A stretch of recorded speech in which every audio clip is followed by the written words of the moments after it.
तो class good morning. हम पढ़ रहे थे आपके जो फर्स्ट चैप्टर था मनोविज्ञान क्या है का के क्वेश्चन आंसर कर रहे थे, सॉल्यूशन कर रहे थे हम।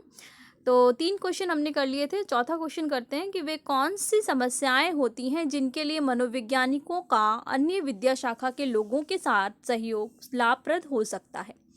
किन्हीं 2 समस्याओं की व्याख्या कीजिए। तो उसका उत्तर ये है कि मानसिक रोगों की समस्या मनोविज्ञान व्यवहारिक समस्याओं वाले रोगियों की सहायता करने को की विशिष्टता रखता है।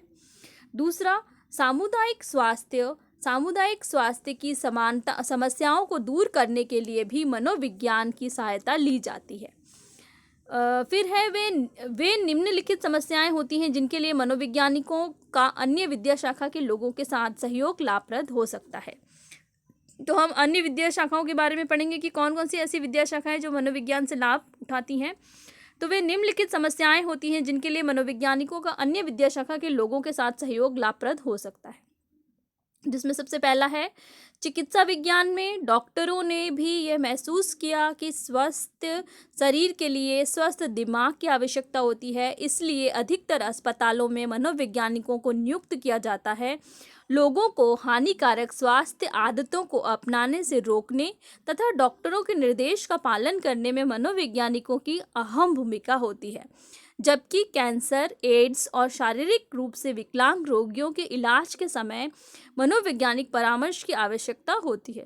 तो सबसे पहली बात है, चिकित्सा में मनोविज्ञान का प्रयोग होता है क्योंकि बहुत सारे ऐसे लोग होते हैं जो मानसिक रूप से बीमारी की वजह से मानसिक रूप से भी बीमार हो जाते हैं। तो उनकी उस मानसिक बीमारी को दूर करने के लिए उनको होने वाली समस्याएं या ऐसी हानिकारक आदतें जो मनोवैज्ञानिक रूप से उनके साथ जुड़ी हुई है उनसे उनको दूर करने के लिए और उनके हानिकारक प्रभाव को मनोवैज्ञानिक उनको बताते हैं कि इन आदतों को छोड़ दो जिससे तुम्हारी बीमारी ठीक हो सके जल्दी। इसके अलावा कैंसर और एड्स से जो लोग पीड़ित होते हैं वो मानसिक रूप से बहुत ज़्यादा परेशान और डिप्रेशन की स्थिति में चले जाते हैं। तो उनको मनोवैज्ञानिक परामर्श देकर उनको जल्दी ठीक करने की सहायता उनको करते हैं। फिर है दूसरा जो विद्या शाखा है वो है इंजीनियरिंग। इंजीनियरिंग में एक आर्किटेक्ट के लिए यह आवश्यक है कि वह उसके डिज़ाइन तथा सौंदर्य शास्त्र के ग्राहक को मानसिक तौर पर संतुष्ट करे।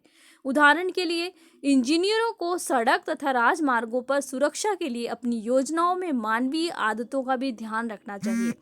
मनोवैज्ञानिक ज्ञान सभी यांत्रिक उपकरणों तथा उसके प्रदर्शन में बहुत मदद करता है।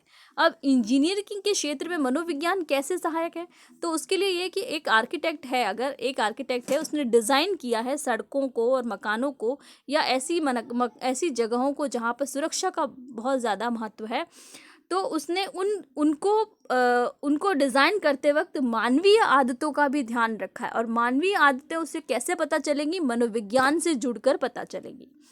तो इस प्रकार इंजीनियरिंग से भी मनोविज्ञान जुड़ा हुआ है। अब दोनों में अंतर स्पष्ट कीजिए। 5वां जो आपका क्वेश्चन है, आप इन क्वेश्चंस को कॉपी में नोट डाउन करेंगे। इसके उत्तर जो मैं बता रही हूँ, समझा रही हूँ, उनको आप लिखेंगे। अंतर स्पष्ट कीजिए। इसमें आपको अंतर स्पष्ट करना है, मनोविज्ञान एवं मनोरोग विज्ञानी दोनों में क्या अंतर है। एक तो मनोवैज्ञानिक है और एक मनोरोग विज्ञानी है, उसके अंतर को हम लिखेंगे। तो उसके अंतर के बारे में सबसे पहले लिखते हैं। आप दो भागों में इनको बांट देंगे, बीच में एक लाइन खींच दीजिए, एक तरफ लिख दीजिए मनोवैज्ञानिक और दूसरी तरफ लिख दीजिए मनोरोग विज्ञानी। तो इसमें सबसे पहला इधर मनोवैज्ञानिक के उसमें लिखेंगे कि एक मनोवैज्ञानिक घटना के साथ व्यवहार करता है। दूसरा है, दूसरी तरफ वापस आ जाएंगे, इधर मनोरोगियों में पहला लिखेंगे एक मनोरोग विज्ञानी का संबंध गंभीर मानसिक समस्याओं से है। फिर मनोवैज्ञानिक में आ जाइए, तो मनोवैज्ञानिक के पास मनोविज्ञान की उपाधि होती है जिसमें वह कठिन प्रशिक्षण प्राप्त करता है तथा वह लोगों के मनोवैज्ञानिक व्यतिक्रमों का उपचार करता है। फिर मनोरोगी विज्ञानी क्या करता है, मनोरोग विज्ञानी के पास चिकित्सा ज्ञान की उपाधि होती है जो मनोवैज्ञानिक व्यतिक्रम के निदान हेतु वर्षों का विशिष्ट प्राप्त किए हुए होते हैं। फिर आप मनोवैज्ञानिक में आ जाइए, तो एक मनोवैज्ञानिक दवाइयों का सुझाव नहीं दे सकता, जबकि मनोरोग विज्ञानी दवाइयों का सुझाव दे सकता है। विद्युत आघात उपचार प्रदान कर सकता है। विद्युत आघात उपचार मतलब जो शॉक दिए जाते हैं उसका प्रयोग किया जा सकता है, करता है। तो इन दोनों में मुख्य 3 अंतर जो है ये बताए गए हैं। जो मनोवैज्ञानिक होता है वो व्यवहार का अध्ययन करता है, उसके पास मनोविज्ञान का प्रशिक्षण होता है। और जो मनोरोग विज्ञानी है वो चिकित्सा शास्त्र से जुड़ा हुआ है, उसको चिकित्सकीय ज्ञान है, वो रोग का निदान करता है। जो मनोरोग, मन से संबंधित या मानसिक व्यवहार से संबंधित जो रोग हैं उनका निदान करता है। फिर आ जाते हैं हम परामर्शदाता एवं नैदानिक मनोवैज्ञानिक, दोनों में क्या अंतर है, तो इनको अंतर को हमें स्पष्ट करना है। तो पहले परामर्शदाता और फिर नैदानिक मनोवैज्ञानिक। नैदानिक का मतलब होता है किसी भी समस्या का निदान करने वाला। तो फिर है परामर्शदाता में आ जाओ। सबसे पहले परामर्शदाता या उपबोधन मनोवैज्ञानिक अभिप्रेरणात्मक एवं संवेगात्मक समस्याओं वाले व्यक्ति के लिए कार्य करते हैं। फिर नैदानिक मनोवैज्ञानिक क्या करता है, व्यवहारिक समस्याओं वाले रोगियों की सहायता करने की विशिष्टता रखते हैं। फिर परामर्शदाता व्यवसायिक पुनर्वास कार्यक्रमों अथवा व्यवसायिक चयन में सहायता करने अथवा जीवन की नई एवं जटिल परिस्थितियों में समायोजन के लिए कार्य करते हैं। तो परामर्शदाता क्या करते हैं, इन समस्याओं और इन जो भी जटिल परिस्थितियां हैं उनमें परामर्श देकर लोगों को पुनर्वास कार्यक्रम यानी उनको फिर स्थापित करते हैं। जो पूरी तरह से डिप्रेशन में जा चुके हैं उनको वापस डिप्रेशन से बाहर लाते हैं ये। और दूसरे वाले क्या करते हैं, ये रोगियों की समस्याओं को जानने के लिए साक्षात्कार करते हैं, उनका इंटरव्यू लेते हैं और एक मनोवैज्ञानिक प्रशिक्षण देते हैं तथा उनके उपचार एवं पुनर्वास के लिए मनोवैज्ञानिक विधियों का प्रयोग करते हैं।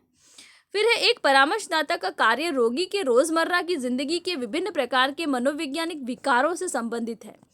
फिर जो दूसरा वाला है नैदानिक मनोवैज्ञानिक, उसका क्या काम है, वे अनेक मानसिक व्यतिक्रमों तथा दुश्चिंताएं, भय या कार्यस्थल के दबाव के लिए चिकित्सा प्रदान करते हैं। तो इस प्रकार हमने इन दोनों में अंतर देखा। अब अगला जो प्रश्न है वो है आपके दैनंदिन जीवन से जुड़ी हुई कुछ ऐसे क्षेत्र का वर्णन कीजिए जहां पर मनोविज्ञान की समझ को अभ्यास के रूप में लाया जा सके। तो इसमें देख लेते हैं।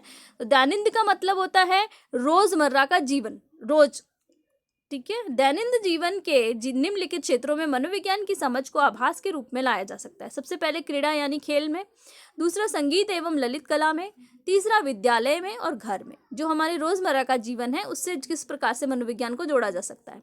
तो सबसे पहले मनोविज्ञान एक व्यक्ति को खुद को संतुलित और सकारात्मक तरीके से बिना किसी प्रतिक्रिया के समझने में सक्षम बनाता है। दूसरा, यह बच्चों, किशोरों, वयस्कों तथा वयोधिक लोगों से संबंधित समस्याओं के समाधान के लिए सलाह देता है। तीसरा, सामाजिक परिवर्तन तथा विकास, जनसंख्या, गरीबी, अंतःवैयक्तिक एवं अंतः सामूहिक हिंसा तथा पर्यावरणीय गिरावट से संबंधित केंद्रीय सामाजिक समस्याओं का विश्लेषण करने में भी मदद करता है। मनोवैज्ञानिक सिद्धांतों के उपयोग से अपने अधिगम एवं स्मृति के सुधार लाने के लिए अध्ययन की अच्छी आदतें विकसित करने में मदद मिलती है तथा व्यक्तिगत तथा अंतर्वैयक्तिक समस्याओं का निर्णय लेने की उपयुक्त युक्तियों द्वारा समाधान किया जा सकता है। अब हम नेक्स्ट क्लास में आगे अगला क्वेश्चन करेंगे।